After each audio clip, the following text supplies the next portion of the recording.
ಒಬ್ಬರೇ ಒಬ್ರು ಮೋದಿ ಈ ದೇಶನ ಆಳ್ಲಿಕ್ಕೆ, ನಮ್ಮ ಹೊರಗಡೆಯವರು ನಮ್ಮ ಮೇಲೆ ಯುದ್ಧ ಮಾಡಕ್ ಬಂದಾಗ ಎದ್ದು ನಿಲ್ಲಕ್ಕೆ ಮೋದಿ ಒಬ್ಬರಿಗೆ ಅವರೇ ಗಂಡಸ್ತನ ಇದೆ. ಯಾವ ವಾಜಪೇಯಿ ಯುದ್ಧ ಮಾಡಿಸ್ಲಿಲ್ಲ, ಅವರು ಮಾಡ್ತಾರೆ, ಸೈನಿಕರು ಮಾಡ್ತಾರೆ. ನಮ್ಮ ಸೈನ್ಯ ಅಷ್ಟು ಬಲವಾಗಿದೆ. ನಿಮ್ಮಲ್ಲಿ ಒಂದು ವಿನಂತಿ ಮಾಡ್ತೇನೆ, ನಾವು ರೈತರ ಮಕ್ಕಳು ಮೋಸ ಹೋಗಬಾರದು. ನಮ್ಮ ಮಕ್ಕಳು ಇವತ್ತು ಯಾವುದೋ ಮೋದಿ ಮೋದಿ ಮೋದಿ, ಏನ್ ಮೋದಿ? ನಾನು ನೋಡುದು ಮೋದಿನ? ದಯಮಾಡಿ ಮಿಸ್ಟೇಕ್ ಮಾಡಬೇಡಿ. ನಾನು ಪಾರ್ಲಿಮೆಂಟ್ಗೆ ನಿಮ್ಮ ಆಶೀರ್ವಾದದಿಂದ ಹೋಗೋದು ಸತ್ಯ. ಸಿದ್ದರಾಮಯ್ಯ ನಾವು ತುಮಕೂರು ಓಡಾಡಿದ್ದೇವೆ, ಹೋಗೋದು ಸತ್ಯ. ನೀವೇನಾದರೂ ದೇವೇಗೌಡ ಮತ್ತೆ ಅಲ್ಲಿ ಸುಮ್ಮನೆ ಕೂತ್ಕೊಳ್ತೇನೆ ಅಂದ್ರೆ ಈಗ ಸರಿ ಸ್ವಲ್ಪ ಸಂಖ್ಯಾಬಲ ಹೆಚ್ಚಾಗುತ್ತೆ. ಆ ಮಾತು ಇರಲಿ, ನೋಡ್ತೀನಿ ನಾನು. ಮೋದಿಯವ್ರನ್ನ ಎದುರಿಸುವಷ್ಟು ವಯಸ್ಸು 86 ಆಯಿತು ಅಂತ ಇಟ್ಕೊಳ್ಬೋದು. ನಾನು ಅವ್ರ ಥರ ಆಸನ ಅದೆಲ್ಲ ಬರೋದಿಲ್ಲ ನಮಗೆ. ಆದರೆ ಹೋರಾಟ ಮಾಡುವ ಕೆಚ್ಚು ಈ ರೈತನ ಮಗನಿಗೆ ಇದೆ ಅನ್ನೋದನ್ನು ಅಷ್ಟು ಮನಸ್ಸಲ್ಲಿ ಉದ್ರೇಕ ಇದೆ. ನಡೆಯೋ ವಿದ್ಯಮಾನಗಳೆಲ್ಲ ನೋಡಿದ್ದೇನೆ ನಾನು. ನಾನೇ ಮಾಡಿದ್ದು ಎಲ್ಲ ಮಾತೆತ್ತಿದ್ರೆ ಎಲ್ಲ ನಾನೇ ಮಾಡಿದ್ದು. ಎಷ್ಟು ಲಘುವಾಗಿ ಬಹುಶಃ ಒಂದು ಆ ಪ್ರಧಾನಮಂತ್ರಿ ಸ್ಥಾನದ ಒಂದು ಗೌರವಕ್ಕೆ ತಕ್ಕಂತೆ ಮಾತಾಡೋದಿಲ್ಲ. ನಾನು ಬಂದ ಮೇಲೆ 5 ವರ್ಷದಲ್ಲಿ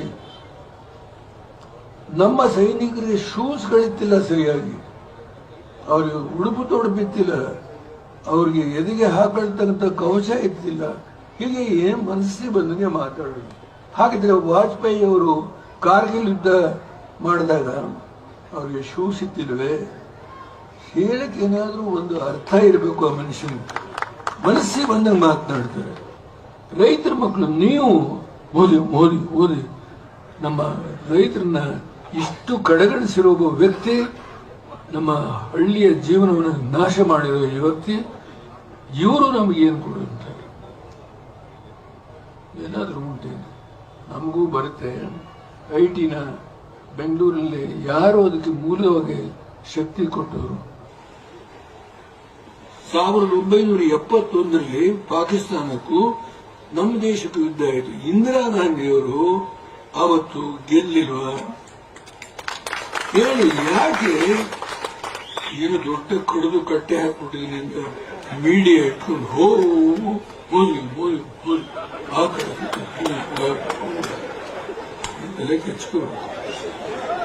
ದಯಮಾಡಿ ನಮ್ಮ ಮಕ್ಕಳಿಗೆ, ನಮ್ಮ ರೈತರ ಮಕ್ಕಳಿಗೆ ನೀವು ಮೋದಿ ಅನ್ನೋ ಶಬ್ದನ ಬಿಟ್ಟು, ಇವತ್ತು ನಮಗೂ ಆ ಶಕ್ತಿ ಇದೆ.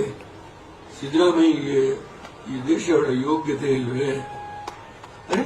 ರಾಹುಲ್ ಗಾಂಧಿ ಅಂತ ಯುವಕ, ಏನು ರಾಹುಲ್ ಗಾಂಧಿ ಏನು ಪ್ರಯೋಜನ ಆಗೋದಿಲ್ಲ ಅನ್ನೋ ಮಟ್ಟಿಗೆ 4 ವರ್ಷ ಹಿಂದೆ ಬಿಂಬಿಸಿದ್ರು. ಇವತ್ತು ಅದೇ ರಾಹುಲ್ ಗಾಂಧಿ ನಿಂತು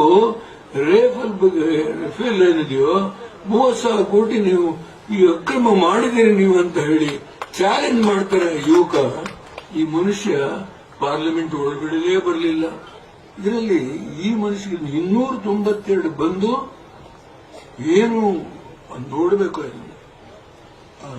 ತಪ್ಪು ತಿಳ್ಕೊಳ್ಳೋದು ಇದ್ರೆ ಮೊದಲು ಪಾರ್ಲಿಮೆಂಟ್ಗೆ ಎಂಟರ್ ಆಗಬೇಕಾದ್ರೆ ಸ್ಟೆಪ್ ಇದೆ ನೋಡಿ.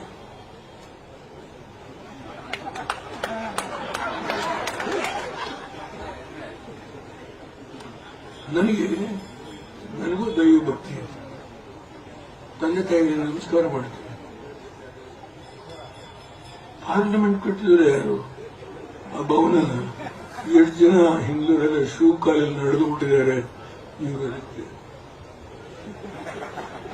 I am entering the temple of democracy.